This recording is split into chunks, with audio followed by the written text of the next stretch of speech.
Good morning, and thanks for joining me.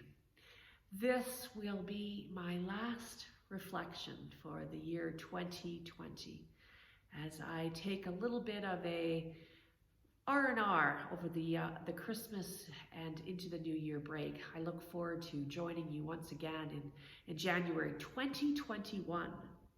But before I do, I just couldn't miss out on having the opportunity to speak about one of the most familiar passages from Isaiah. With the line, "The people who walked in darkness have seen a great light." Advent is an unusual time for the church. As Christians, we celebrate, it seems to be out of sync with nature. December is the shortest and the darkest days of the year. Advent is all about light, which is why we light the Advent candles. At this time of year, when we get up and go to work or to school and then later return home, it's still dark. In places nearer to the Arctic Circle, the sun only appears for about 3 hours a day. There, where darkness dominates winter, people can suffer from depression. The lack of sunlight causes a deficiency in vitamin D, which can create a depressive state. Even here in Canada, I understand that some doctors recommend taking vitamin D as a supplement in order to counteract the seasonal affective disorder, or some people call SAD. This time of year reminds me of the words from a hymn which you might recognize. "In the bleak midwinter, frosty wind made moan. Earth stood hard as iron, water like a stone. Snow had fallen, snow on snow, snow on snow, in the bleak midwinter, long ago." So here we are in a season of cold and darkness, but we gather together to celebrate the light. The book of Isaiah is speaking about a period of darkness and bleakness in Israel's history. These verses, which we will refer here momentarily, refer to a time when the country was under the dominion of Assyria. Assyria occupied the territory all around Israel and imposed heavy taxes on the people. It destroyed towns in the north of Israel and sent the survivors into exile. Let me share these words with you from Isaiah. "The people walking in darkness have seen a great light. On those living in the land of deep darkness, a light has dawned. You have enlarged the nation and increased their joy. They rejoice before you as people rejoice at the harvest, as warriors rejoice when dividing the plunder.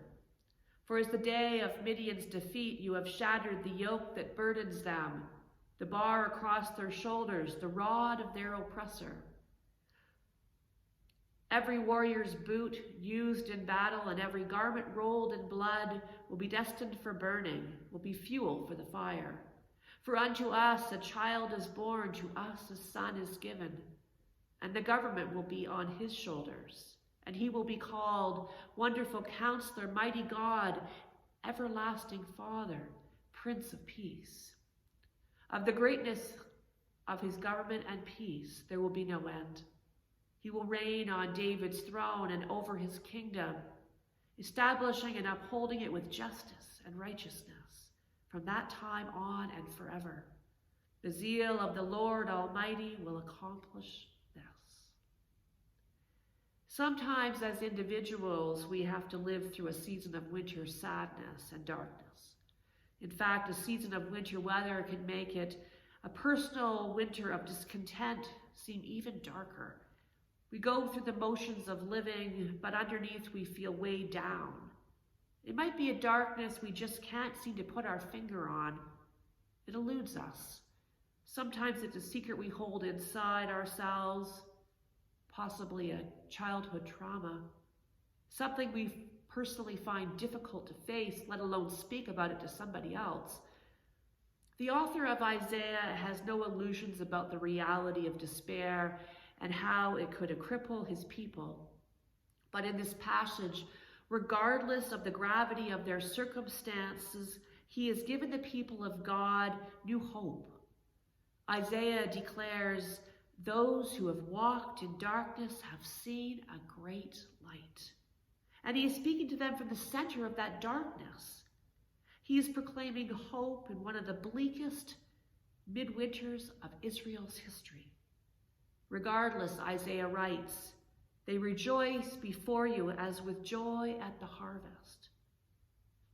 He has the sheer audacity to proclaim the joy of spring in the middle of Israel's bleak midwinter.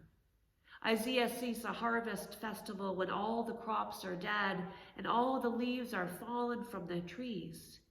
He sees light in the middle of darkness.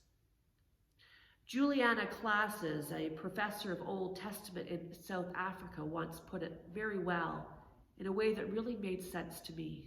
This is what she said. The prophet's aim is in providing his readers images of light while it is still dark, joy while people are still sorrowing, peace when the war is still raging. And so gospel writers associate this text from Isaiah in the coming of Jesus, because the Palestine of Jesus' day was also a time of great difficulty. The people were again living in dark times. This time it is an oppression by the Romans. It is also a time when the Jewish rulers were corrupt.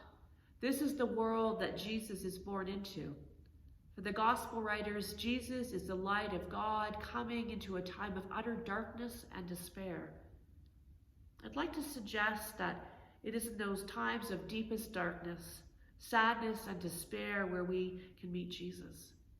I read a story about an Episcopalian minister in Boston who had worked himself to near exhaustion. He was on the verge of a complete breakdown.